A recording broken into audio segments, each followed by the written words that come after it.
Algo que generalmente nos toca al hablar de política, sea con amigos, familiares o cualquier otra persona, es que para abordar la conversación solemos hacer la clásica pregunta: ¿eres de izquierda o de derecha?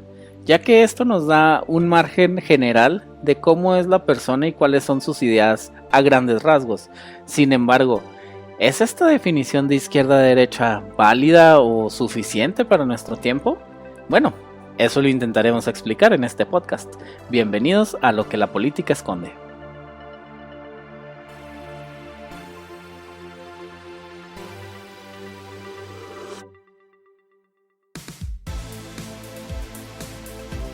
Bueno, y a modo de no querer ser muy engorroso, ¿verdad?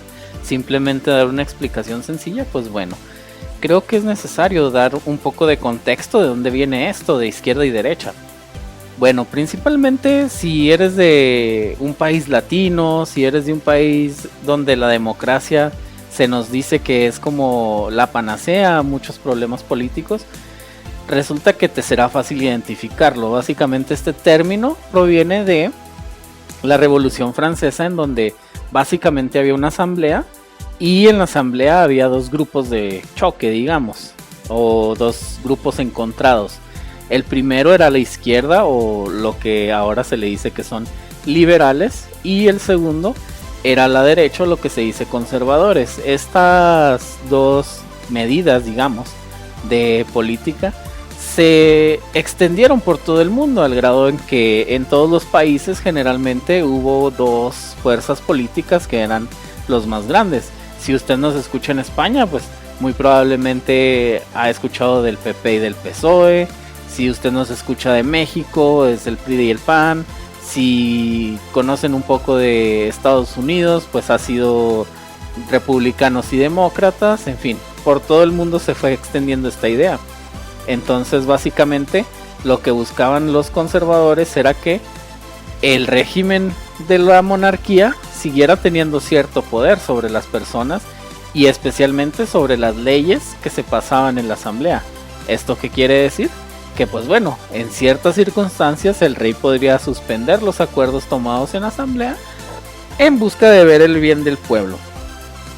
Mientras que por otro lado los liberales o la izquierda era contraria a esto. Básicamente ellos abogaban porque justamente si algo tenía que pasar por el Congreso y asamblea, y esta asamblea pues iba a ser la que definiera las cosas para la sociedad. Entonces teníamos esos dos equipos, digamos, de cada lado, los cuales ayudaban o perjudicaban según la perspectiva de cada uno, ¿verdad? Y pues de ahí vienen los términos izquierda y derecha.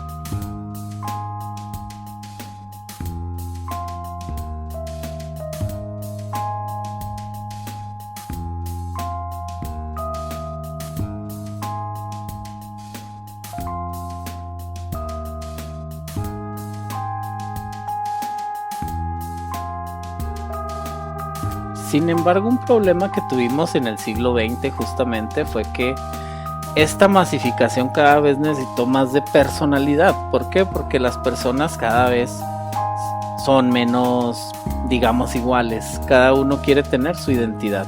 Sin embargo, también quieren tener pertenencia. Entonces fue donde empezaron a surgir ciertos movimientos en donde básicamente después de 1920 el mundo se agrupa en dos facciones. Por un lado tenemos a los Estados Unidos, quienes habían representado el capitalismo hasta ese entonces. Y por otro, teníamos a la Unión Soviética, que representaba el socialismo. Sin embargo, había algunas personas que estaban, digamos, a medias luces. Por un lado, por ejemplo, tenemos a Mussolini en Italia, quien él nació políticamente como una persona socialista. Sin embargo, no creía en el internacionalismo. De igual manera, en Alemania surge Hitler, el cual básicamente propone una idea algo distinta. A pesar de que le llamó nacionalsocialismo, de socialismo marxista, digamos, tenía poco. Entonces teníamos eso, que ya había más ideas luego viene Franco, luego viene Perón, y en todo el siglo XX tuvimos una proliferación de ideas políticas para aventar al cielo. Posteriormente la socialdemocracia llega y se consolida en Suecia sobre todo, y después se extiende a los países escandinavos y fennoscandios. De ahí tenemos que, pues bueno, en México nacen las uniones sinarquistas, sindicalistas, y finalmente tenemos pues que el mundo es algo que ya no se puede dividir entre izquierda y derecha, justamente por los grupos de tercera posición o por los grupos de otras ideologías. Entonces es aquí cuando vienen los problemas y cada quien se alinea pues a una nueva ideología. Es donde justamente pues David Nolan quiso meter algo de luz. Básicamente lo que él trató de explicar a las personas es que justamente, a menos que seas radical, no te mueves en extremos. Probablemente, digamos, te mueves en un espectro. Entonces esto es lo que viene a dar Nolan para intentar reducir la complejidad y ubicar a las personas en un mapa político un poco más, digamos, específico para cada persona.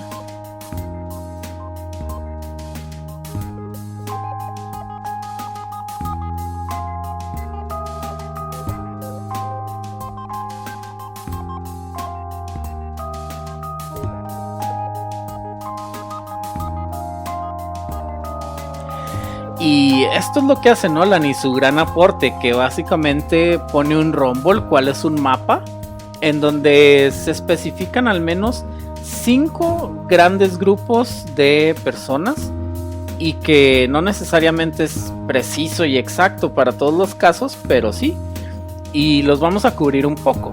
Primero está el espectro liberal. El espectro liberal es donde básicamente hay muy pocos partidos, para que ustedes se hagan una idea, pero un ejemplo emblemático podría ser el partido de los demócratas liberales en Inglaterra. Luego tenemos al lado derecho están los conservadores, que básicamente son los partidos de toda la vida que conocemos, entre democracias cristianas y más de derechas, como los republicanos, el partido el PAN, por ejemplo, en México, y el PP en España. Luego tenemos hacia la izquierda lo que vienen siendo partidos un poco más progresistas, que generalmente han salido mucho, especialmente después de Hugo Chávez y de todos estos líderes del socialismo del siglo XXI, en donde pues en España tienen un montón, que son Izquierda Unida, PSOE, Podemos, y todo lo que se pueda unir por ahí, ¿verdad? Luego de ahí, en México, pues hacia la izquierda, pues está Morena, estaba el PRD, está el Partido del Trabajo y alguno de otro. Y obviamente en este mismo sentido están los demócratas estadounidenses. Luego tenemos hacia abajo el totalitarismo, dividido en 2 franjas. Si se trata de menos libertad personal, pero más libertad económica, se suele decir que ahí caen las terceras posiciones, como los nazis, o como ejemplos de Mussolini, Franco, Perón, etc. Si hablamos en donde hay un poco más libertad personal, pero menos libertad económica, estamos hablando de regímenes como la URSS, como el de Mao Zedong, tal vez como el de Corea del Norte. Digamos, comunismo ya bastante marcado, ¿verdad? Y finalmente tenemos el centro, en donde en el centro se recogen, es muy complicado dar ejemplos porque hay partidos que, digamos, hay veces que son para algunas cosas en izquierda, para algunas cosas en derecha, para otras son liberales, para otras no. Entonces es muy difícil. Básicamente podemos decir que los partidos pragmáticos entran en esta clasificación de centro, y que es lo que básicamente nos da un poco de sentido a mucha gente el hecho de que ahora todo el mundo se dice de centro, precisamente porque el centro es una ambigüedad tan grande en donde puedes estar a favor de la izquierda en unas cosas, pero de la derecha en otras, pero del autoritarismo en uno, pero liberal en otra parte. Entonces eso es lo complicado de definir el centro, y definir un partido de centro, pues podríamos decir que todos los partidos son de centro, especialmente cuando tienen que cuidar, ustedes saben, los votos.